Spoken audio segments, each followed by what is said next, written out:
Hello students, आज जो है मोल कॉन्सेप्ट का सेक्शन बी का क्वेश्चन नंबर 24 से डिस्कशन स्टार्ट करेंगे। क्वेश्चन नंबर 24 है, how many moles of electron weight 1 kilogram. तो कितना मोल इलेक्ट्रॉन का वेट 1 किलोग्राम होगा ये आपको बताना है। तो देखिए, मास ऑफ 1 इलेक्ट्रॉन पता है, ये होता है 9.1 इंटू 10⁻31 kg।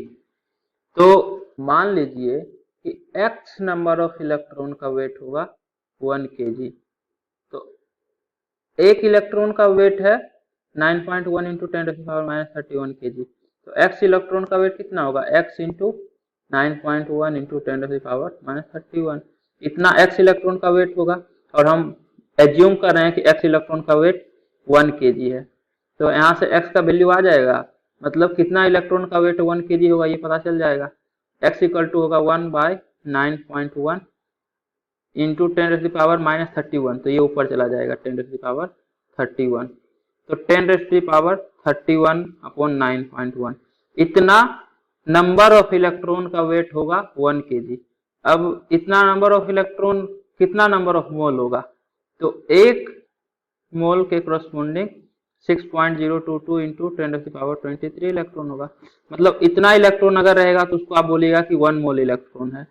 तो एक इलेक्ट्रॉन में कितना मोल होगा, तो एक इलेक्ट्रॉन आपका 1/6.022 इंटू 10⁻23 इतना मोल इलेक्ट्रॉन होगा।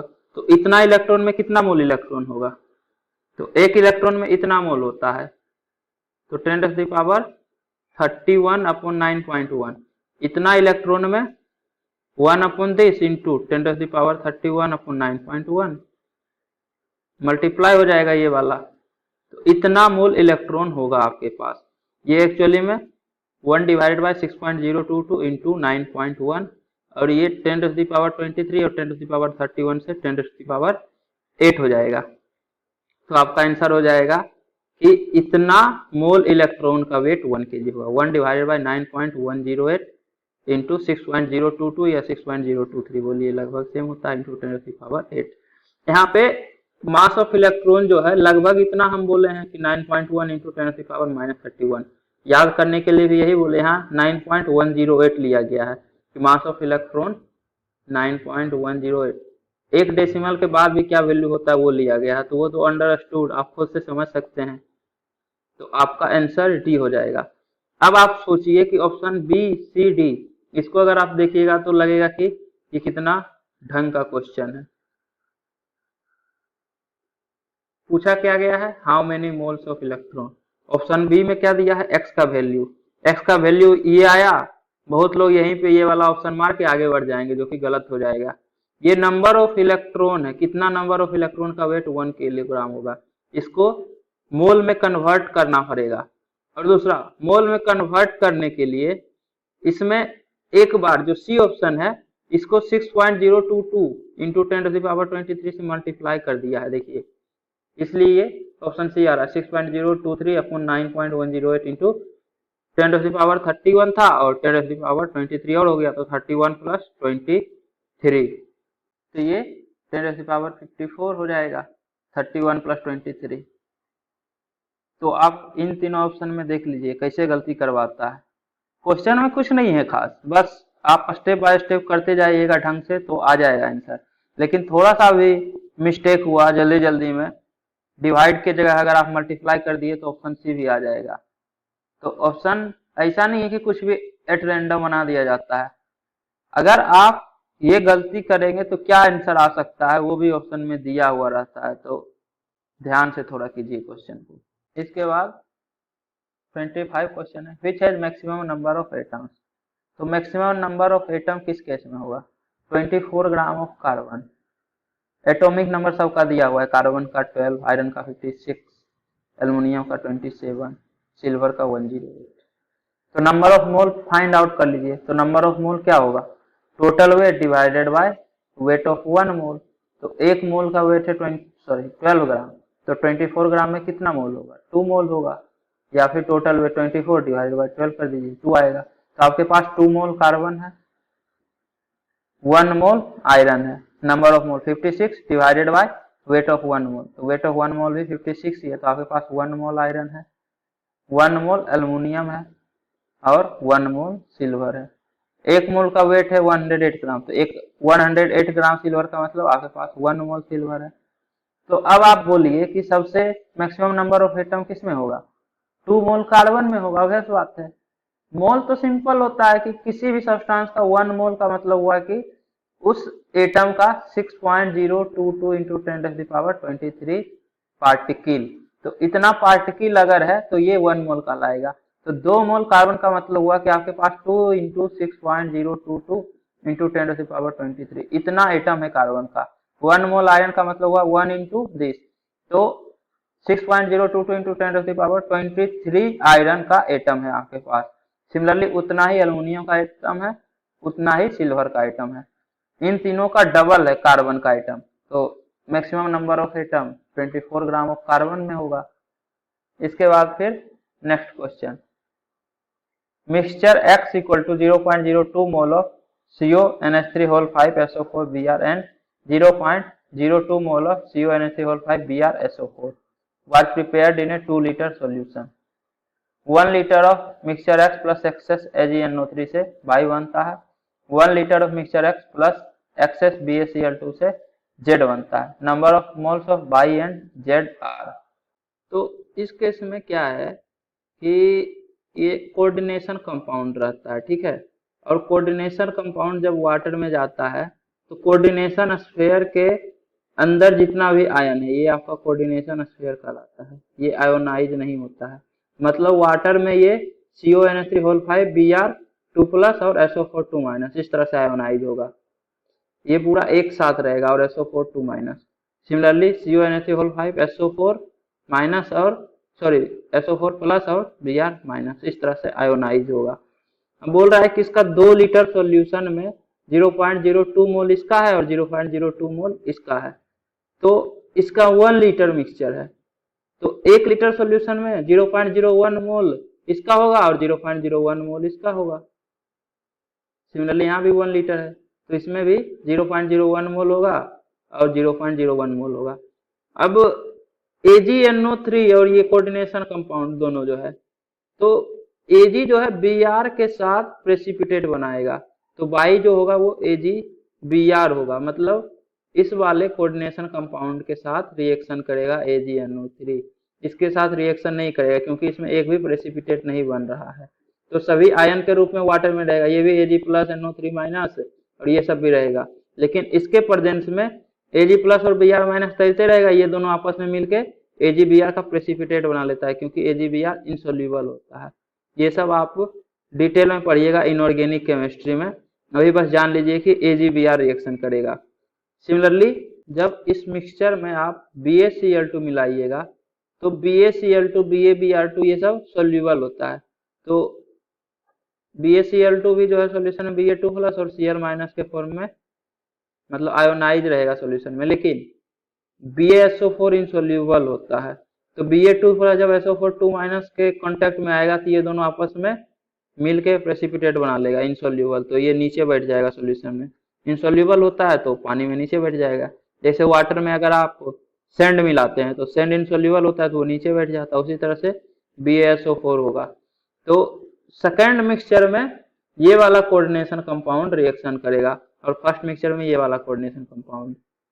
तो Ag और Br, एक्सेस में Ag प्लस है तो ये वाला कोऑर्डिनेशन कंपाउंड आपके पास 0.01 मोल है, 0.01 मोल, तो रिएक्शन होगा CONH3 whole 5 SO4 Br minus plus AgNO3 से CONH3 होल 5 SO4 और यहाँ पे Br माइनस की जगह NO3 माइनस आ जाएगा और प्लस AgBr, सबका कोफिशिएंट 1 ही रहेगा, ये वाला कोऑर्डिनेशन कंपाउंड का भी, इसका भी, इसका भी, इसका भी, मतलब 0.1 मोल से 0.1 मोल AgBr बनेगा, एक से एक तो 0.1 मोल से 0.01 मोल से 0.01 मोल AgBr का बनेगा, क्योंकि ये तो एक्सेस रिएजेंट है, एक्सेस में है आपके पास, और ये 0.01 है तो यही लिमिटिंग रिएजेंट है। प्रोडक्ट हमेशा लिमिटिंग रिएजेंट से डिसाइड होता है, और इसका 0.01 के साथ 0.01 AgNO3 का रिएक्शन करेगा, बाकी जितना भी एक्सेस में है वो सब अनरिएक्टेड बच जाएगा। सिमिलरली 0.02 मोल इस कोऑर्डिनेशन कंपाउंड का है, तो इसका भी 0.01 मोल रिएक्शन करेगा और BaSO4 का 0.01 मोल बनाएगा। एक्चुअली में रिएक्शन होगा CONH3 whole 5 BrSO4 plus BaCl2 से CONH3 होल 5 Br, और इस पे चार्ज +2 है और SO4 2 माइनस है, तो इस पे चार्ज +2 है और क्लोरीन पे चार्ज माइनस रहता है, तो दो क्लोरीन मिलके इसके चार्ज को बैलेंस करेगा। तो ये तो कोऑर्डिनेशन स्फीयर हो गया और इसके साथ है Cl2, तब जाके बैलेंस होगा। इस पे 2 प्लस चार्ज और 2 Cl माइनस, न्यूट्रल मॉलिक्यूल हो गया, प्लस BaSO4 बनाएगा। तो फिर से देखिए एक एक ही है, 1 + 1 रिएक्शन करके 1 + 1 प्रोडक्ट बनाता है। तो ये तो एक्सेस में है, तो इससे तो मतलब ही नहीं है, हमको बस 0.01 मोल चाहिए, वो हम ले लेंगे BaCl2 का। तो 0.01 मोल से 0.01 मोल ही BaSO4 का बनेगा, क्योंकि 1 मोल से 1 मोल बनता है। तो बाई और जेड दोनों 0.01 मोल ही प्रोड्यूस होगा। तो number of moles of Y and Z are 0.01, 0.01, option A. इसके बाद नेक्स्ट क्वेश्चन है, the pair of compound in which both the metals are in the highest possible oxidation state is. तो आपको बताना है कि इन सभी में जो मेटल है वो हाईएस्ट ऑक्सीडेशन स्टेट में होना चाहिए, किस ऑप्शन में ऐसा है। आयरन, यहाँ पे Cn माइनस होता है, तो 6 Cn के कारण 6 माइनस चार्ज होगा, तो इस पे चार्ज कितना होगा, ताकि दोनों का सम -3 होना चाहिए, तभी तो एनायन या केटायन के केस में sum of oxidation number of individual atom जो है वो उस आयन पे चार्ज के इक्वल होता है, जिसपे कितना चार्ज होना चाहिए कि ये 3 माइनस हो जाए। तो इस पे अगर +3 चार्ज आएगा तो +3 - 6 -3 होगा सम, तो -3 चार्ज जाएगा। तो आयरन का ऑक्सीडेशन स्टेट यहाँ +3 है, जबकि मैक्सिमम ऑक्सीडेशन स्टेट आयरन का +6 होता है। ये हम बताए थे जब ऑक्सीडेशन रिडक्शन पढ़ाए थे। तो ये डी ब्लॉक का एलिमेंट है, scandium, titanium, vanadium, chromium, manganese, iron. वहां पे बताए थे कि डी ब्लॉक का element variable oxidation state show करता है, आयरन का +6 तक था, तो मैक्सिमम +6, ये होगा ही नहीं। जब यही नहीं है तो दूसरा चेक करने का जरूरत ही नहीं है। इस केस में CrO2 Cl2 क्रोमियम +6, देखिए ऑक्सीजन का -2 होता है, क्लोरीन का -1 है, तो इसका +6 होगा तभी 0 होगा। +6 -2 × 2 -1 × 2, तो +6 -4 -2 0 हो जाएगा। तो क्रोमियम का +6, और क्रोमियम का मैक्सिमम +6 ही होता है, ये भी बताए हैं। आयरन से पहले मैंगनीज और उससे पहले क्रोमियम बताए हैं। क्रोमियम का मैक्सिमम +6 होता है और मैंगनीज का मैक्सिमम +7 होता है। यहाँ पे मैंगनीज है भी +7 है, +7 और -8, -1 हो जाएगा। तो यहाँ -1 है भी, +7 -8, तो मैंगनीज का +7 है। दोनों अपने हाईएस्ट ऑक्सीडेशन स्टेट में है, तो ऑप्शन बी आपका आंसर हो जाएगा। यही पेयर ऑफ कंपाउंड है जिसमें कि दोनों मेटल जो है वो अपने हाईएस्ट ऑक्सीडेशन स्टेट में है। आगे चेक करने का जरूरत ही नहीं है, यहाँ पे ऐसे भी मैंगनीज +4 में है, मैक्सिमम +7 होता है। सिमिलरली यहाँ पे भी मैंगनीज +6 में है MnO3 में, तो इसमें भी नहीं होगा। इसके बाद next question, given that the abundance of isotopes Fe 54, 56 and 57 is 5%, 90% and 5% respectively, the atomic mass of iron is। तो आयरन का जो आइसोटोप है, आयरन 54, आयरन 56 और आयरन 57, इसका परसेंटेज एबंडेंस दिया हुआ है। तो आयरन का क्या एटॉमिक मास होगा, मतलब एवरेज एटॉमिक मास क्या होगा, यही बताना है। तो देखिए अगर 100 एटम आपके पास है आयरन का, तो 100 एटम में 5 एटम आयरन का वैसा है जिसका कि मास है 54U, 54 54 5 का होगा, और 90 का 56 है, और 5 का 57 है। तो एवरेज क्या होगा, तो सिंपली जिस तरह से एवरेज निकालते हैं किसी भी चीज का, उसी तरह से एवरेज एटॉमिक मास निकाल लेंगे। हम बताए थे एवरेज एटॉमिक मास में सिंपल एवरेज निकाल देते हैं। तो 100 एटम में से 5 का वेट है 54, 90 का 56 और 57, तो एटॉमिक मास होगा, एवरेज एटॉमिक मास होगा 54 into 5 plus 56 into 90 plus 57 into 5 upon total number of atom 100, total weight of atom upon total number of atom, यही तो एवरेज हो जाएगा। तो एवरेज आएगा आपका 54 into 5 plus 54 into 90 plus 2 into 90 plus 54 into 5 plus 3 into 5 upon 100। तो ये तो 54 into 5 plus 54 into 90 plus 54 into 5, ये 54 इंटू 100 हो जाएगा। तो 54 into 100 upon 100, 54 plus 2 into 90 plus 3 into 5, 180 plus 15, 195 होगा। तो 195 बाई 100, ये 1.95 होगा। तो 54 प्लस 1.95, 55.95 एवरेज एटॉमिक मास आएगा 55.95 U। तो सिंपल जिस तरह से एवरेज निकालते हैं, ये वाला स्टेप समझे ना हम क्या किए हैं। 56 इंटू 90 को 54 इंटू 90 प्लस 2 इंटू 90 कर दिए, 57 इंटू 5 को 54 इंटू 5 प्लस 3 इंटू 5 कर दिए, वही चीज है सिंप्लीफिकेशन के लिए। जैसे आप मान लीजिए अगर इस तरह से नहीं है तो एक तो फॉर्मूला बता ही थे, दूसरा तरीका है कि आप मान लीजिए कि 100 स्टूडेंट में 5 स्टूडेंट जो है वो 54 मार्क्स लाया और 90 स्टूडेंट जो है उसका 56 मार्क्स आया है, 56 स्टूडेंट का, और 5 स्टूडेंट जो है उसका 57 मार्क्स आया है।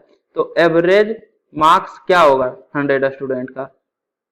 तो एवरेज के लिए आप क्या कीजिएगा, total marks upon total number of student. तो 54 प्लस 54 प्लस 54 5 टाइम्स कीजिए या 54 इंटू 5 कीजिए, प्लस 56 प्लस 56 प्लस 56 90 टाइम्स कीजिए या 56 इंटू 90 कीजिए। सिमिलरली 57 5 टाइम्स 8 कीजिए या 57 इंटू 5 कर दीजिए। ये टोटल मार्क्स हो जाएगा डिवाइडेड बाय 100, तो ये एवरेज मार्क्स हो जाएगा 100 स्टूडेंट का। उसी तरह से एटॉमिक मास में एवरेज फाइंड आउट कीजिए, वही चीज कर रहे हैं, बस यहाँ पे बस मार्क्स के जगह मास है आयरन एटम का। तो यहाँ पे सेक्शन बी कंप्लीट हो गया। अगले लेक्चर में सेक्शन सी से कंटिन्यू करेंगे। उम्मीद करता हूँ कि आपको ये वीडियो पसंद आई होगी। यदि आपको ये वीडियो पसंद आई है तो इसे लाइक करें, कमेंट करें और अपने दोस्तों के बीच शेयर करना ना भूलें। Thank you.